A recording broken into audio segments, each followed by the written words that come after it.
We want to talk about let's talk about Al Sharpton. Okay. Al Sharpton. There's an interesting thing that I enjoy, which is everybody on the left and all the Democrats hate Donald Trump so much that when he comes out against a race hustler and a charlatan like Al Sharpton, they all have to leap to his defense, which I find to be comical because Al Sharpton is a horrible, horrible fucking race hustler. And the notion that you have to fucking defend this guy and treat him like he's one of your own is awesome to me. That's what he seems to be strategically doing, is pushing these people. So. He pushed them into the Gang of Four, the squad. He pushed them behind them. It's really kind of interesting, isn't it? Yeah, I think Al Sharpton kind of represents everything that's wrong with today and the black community and who they choose to look to and why they have fucking leaders and who this guy is in the first place. This guy's a bad guy. He's been involved with many. First off, you want to talk about racist. I believe Sharpton and his feelings about the Jews are much more racist than anybody's feelings about Al Sharpton. He's said many horrible anti-Semitic things. He's caused fires and fights and deaths. I mean, he's a fucking bad dude. And there's nothing about him that's religious. He basically rolls into town, threatens to boycott your business. You give him a check and he goes home. Wow. That's who this guy's a fucking hustler. And then, first off, look at Al Sharpton. Did you ever see Al Sharpton from the 80s? The fat one? Fat Al Sharpton with his fucking gold medallions and his hair slicked back and shit. Oh, I got to look that up. Oh, God. Show us some pictures, Matt. You can show it.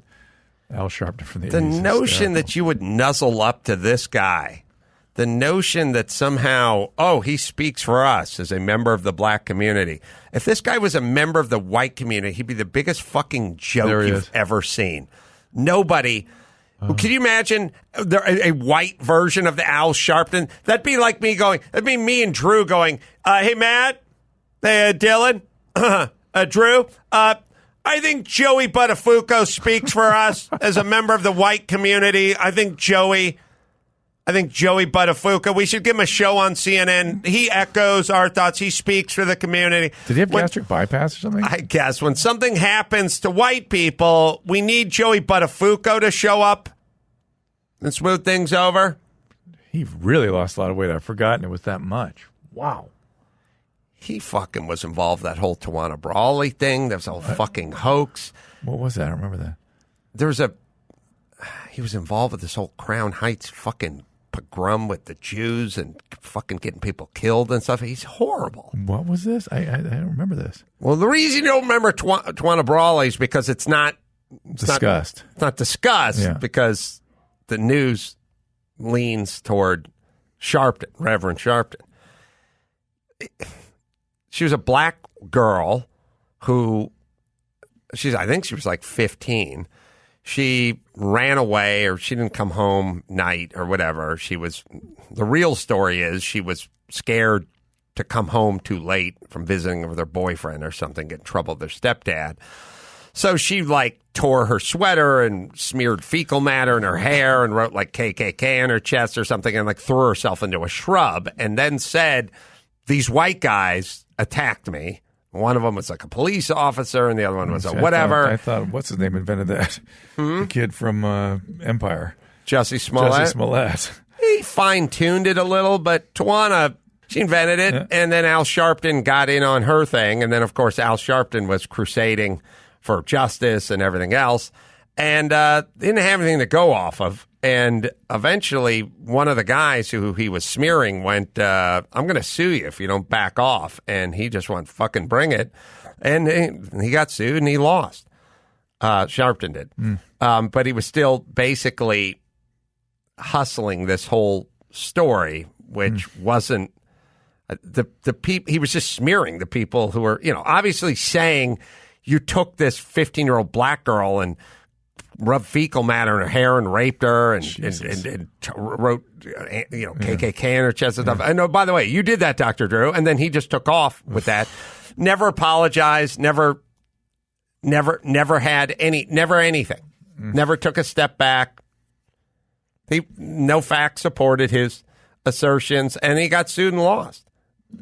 Yeah, sorry, I don't know what you have on that, Dylan, but he said that this went all the way up to the state government, who were trying to cover up for the defendants because they were white, and they further suggested that the Ku Klux Klan and the mafia had conspired with the U.S. government in the cover-up. So they wouldn't accept the reality of things. No. Was she 15? She's a 15-year-old girl who just cooked this up because she wanted to get into trouble, basically. Sometimes 15-year-old girls make mistakes. They don't think right. They don't want to get yelled at by their stepdad for not coming home one night. So that's what she did. She 15, Dylan? Yes.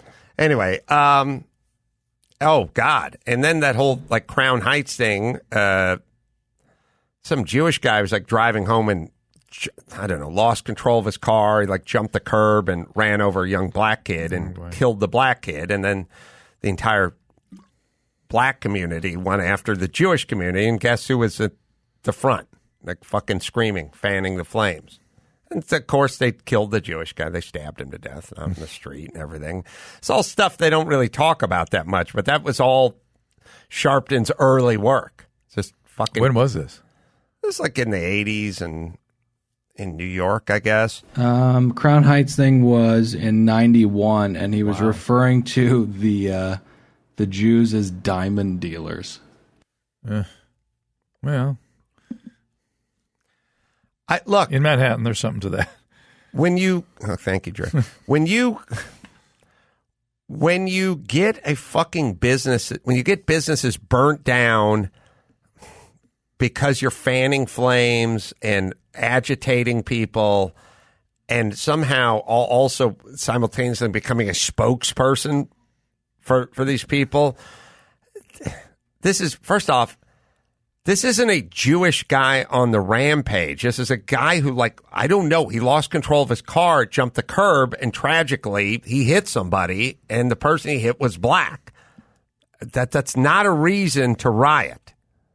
That's called a vehicular manslaughter. It's a mistake, and it's probably happened 200 times since I brought this thing up in the last 15 minutes. But not Al Sharpton. He wasn't going to let this one go by.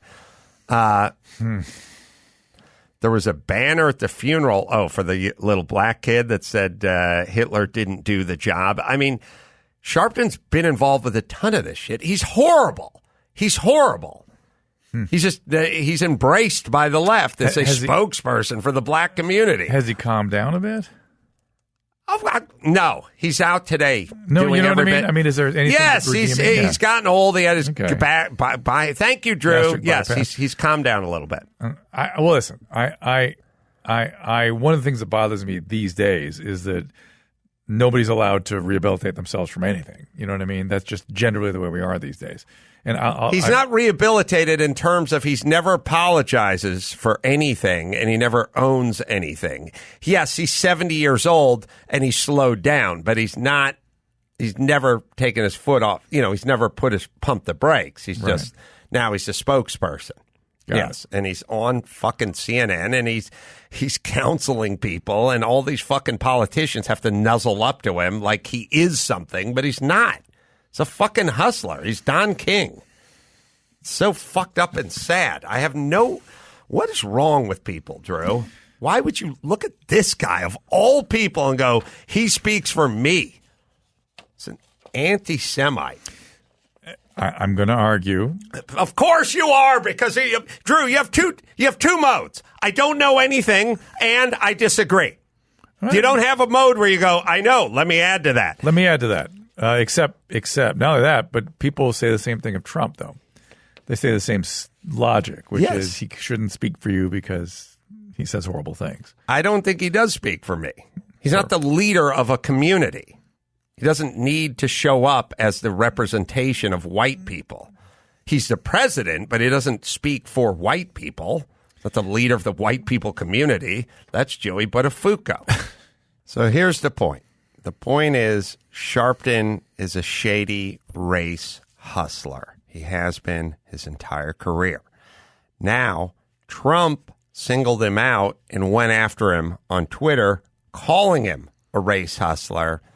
And because Trump did that, now everybody, Cory Booker and Elizabeth Warren, have to tout Sharpton as a hero, which is sad. And I'm saying just because Trump calls him a race hustler doesn't mean you need to rush to the race hustler's defense. You can simply be a broken clock can be right twice a day. Right. You can disagree with Trump on everything and maybe agree with him on that Al Sharpton's a race hustler. No, they can't. They cannot agree to anything. So now, because they're stupid, they have to make all these glowing comments about Al Sharpton, who's been nothing but a race hustler, a check casher, and an anti-Semite his entire adult professional career. Isn't it weird, though, how Trump, who is never deviates from his protocol, you know what I mean? He's very predictable. People respond to him as though he's unpredictable and we can't tell what's going on. And then they react in ways that feeds into his goals. You know what I mean? Mm-hmm. I mean, they play into his hand. It's so bizarre to me to see that over and over again. Look, it's like, when do you learn? Here's the problem. Just let it go by. Al Sharpton is not a good dude. There's plenty of records of him. I mean, there's video of him saying stuff that's horrible. There's plenty on him. Yeah. And now Elizabeth Warren is on record as calling him a hero. So you've played into Trump's hands. Yeah. You didn't need to chime in.